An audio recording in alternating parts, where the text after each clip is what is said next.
You got an HD TV ready for next summer because when Amazon rolls around, we're going to have an in-season tournament in the NASCAR Cup Series, Lee, which means more graphics on your TV, potentially less room to watch the race, but that's okay because we're going to have head-to-head matchups with the drivers. It means more work for me.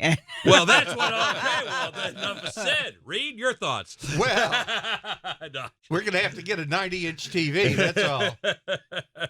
Works for me. I mean, what's another TV at our house, right? Yeah, it's, clearly it's a ratings drive for the networks. And I'd almost give yourself a year in before you throw it out there. But we've seen this work before. We've seen it work in NBA. Denny Hamlin has had a very successful run at a similar program. So we'll see what happens. I mean, for the people that want to compare to No Bull 5 or Winston Million, I think that's kind of ridiculous. Yeah, because let's face it. Back in the day when your driver had to win the crown jewels, and I mean the crown jewels in the sport, whether it was Daytona 500, Southern 500, Brickyard, the Talladega, Coca-Cola 600. I mean, those were like the crown jewels, and I'd love to see something like that. I would love to see that kind of program going on, but it's not. So, if this gets people in the house or, recording the races and then watching it later to see this, or if it jacks up, bets for the sport, because you're going to come up with all kinds of prop bets for this, right? I mean, that might be there fun. already casinos are already doing this. Yeah, I know we're at Las Vegas. They have the head-to-head matchups already. Now, the drivers don't know what the head-to-head matchups are. In this case, though, Reid, the drivers will know what the head-to-head matchups are for these 5 races. Now, it's going to... Well, the drivers can look online if they want to. Well, they could. My thing is, as a reporter who's going to be out there interviewing drivers pre-race, I think until you get down to the Final Four, for instance, because there is $1 million on the line to the guy who wins this thing. It's like you're going to ask William Byron in the round of 16, hey, are you going to be worried about where Chris Buescher is today? You guys are going head-to-head. And Byron's going to go, yeah, no. If I win the race, I don't have to worry about where he's at today. I don't think they're going to really care until it gets down to the Final Four. Then it'll be kind of like the championship races where now, I want to have some awareness then. But until they get down to the last couple, I don't think they will have any awareness. Yeah, but I don't think it's the drivers who matter. In it's terms the fans. of, it's the fans who matter, and it's the people watching on television and the new audience that theoretically this will bring in, from looking at 1 through 32 and having 16 more props that they can bet on head to head. So, who's going to win this week? Is it going to be an upset? Is it going to be Denny Hamlin or Kaz Grala? So they will, the Amazon portion of the schedule is going to seed the last 3 races in that portion of the schedule are going to seed the drivers 1 through 32.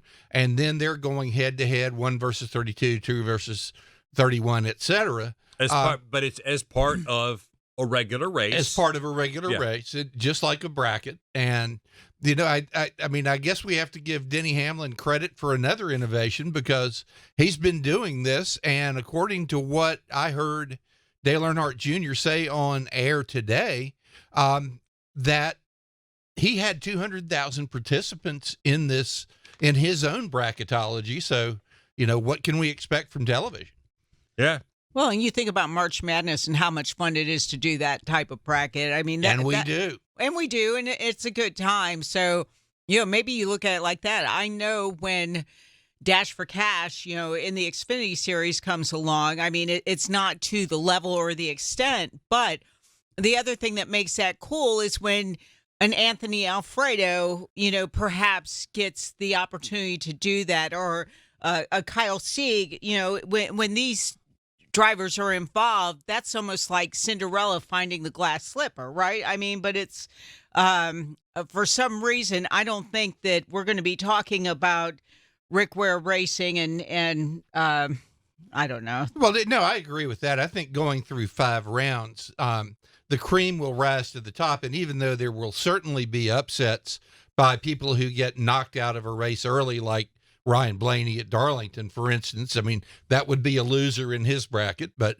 I think that basically it'll come down to a battle of elite drivers in the final 4, the final 2, and one of them is going to win the million. And at that point, they'll care. Yeah. I think from a fan standpoint, I could see it two-way, affecting them in 2 ways. Number one, if your favorite driver is involved, then you're going to special focus on your favorite driver and whomever they're going up against, which could give some of the lesser-known drivers more attention from individual fans. And then I think the second point is, the whole betting angle of this. And that could be where you're bringing new fans to the sport. I mean, think about how, do you watch, Lee, you talked about it, the final, March Madness. Do you watch games at the NCAA tournament that you wouldn't normally watch because you have an interest in all the time? Or in the, how many of us play fantasy football? Do you watch an NFL game you wouldn't normally watch because you've got a player in that game that you need to have a good game to win your game? Yeah, what I wonder is, and I think probably one of the most complicated things about it is, with everything that's already going on in a NASCAR race, in a Cup race, how is TV going to cover it? I mean, how are they going to keep track of 16 matchups, say, in the first round and still cover the race? Well, that's why I kind of joked about, if you watch the business channels on cable or on satellite, they have so much stuff on the screen now, so many graphics on the screen now. I don't know. They don't leave room for the actual anchors talking about the business. Right. But I mean, that's what I'm wondering, how much, exactly what I was thinking. How are they going to graphically put all this on the screen and yet leave room to watch the race itself? And if it's TNT, and if it's their idea, how are they going to talk about it and talk about what's going on in the race and who's going to win the stage and who's going to win the race and what pit stops are coming up, and it's a heck of a lot of information to try to keep track of and convey to an audience throughout the course of a race. See, I always ask journalism students what they're studying. Maybe you should learn how to do chyrons. Maybe that is the next innovation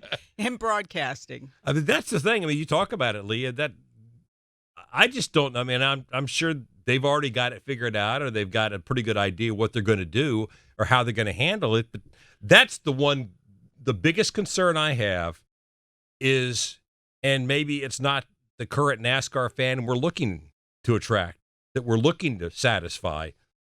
But I almost wonder if some fans are going to reject the whole thing from the standpoint of, I've got enough to follow. You're asking me to follow enough as it is. My guy's trying to compete for the overall chance, get into the playoffs. And now you're asking me, are they getting stage points and this and that? And now you're asking me to keep track of who they're competing against head to head in this part of the summer that, okay, yeah. People say the summer's kind of a dry period anyway, but still, it's still building up to something in NASCAR. And we don't know yet what 5 races they're going to be either. I mean, right, because the schedule isn't out yet. And so, that's going to be another element. Is it going to be the typical 5 summer races at tracks like Pocono? Who knows? How's his transfer to radio? We talk about the race itself. Okay. That's the thing. You cover the race, and I think at some point during the course, you don't constantly follow the head-to-heads. I think you have to, at some point, it's kind of like during the playoffs. We can't constantly follow who's where in the playoffs, but at the end of the day, or as you get towards the end of the day, that's when you pay it off. That's when you look at it. Because the whole as they run now doesn't matter, because the race, or as people like to say, if the race ended now, well, the race isn't ending now.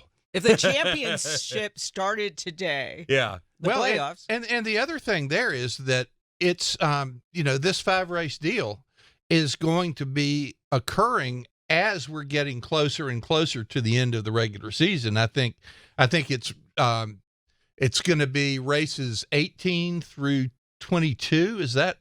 I believe that's correct. That sounds about right. Yeah. So I mean, that which kind of goes back to my argument that the drivers aren't really going to be interested, especially the ones who are trying to get themselves a win and get themselves into the playoffs. Right. It'll be fun to watch. It's going to be interesting. I'm kind of the school of I'm curious to see how it plays out. I mean, TNT with the in-season NBA tournament this year had like a 29% increase in TV numbers. It was big. Yeah. I mean, it really was big. And if it spikes our ratings like that, I guess you got to give it a try. More power to it. Yeah. So we'll see. I'm curious. Somebody's got a big idea. TNT's footing the bill for it. So good for them.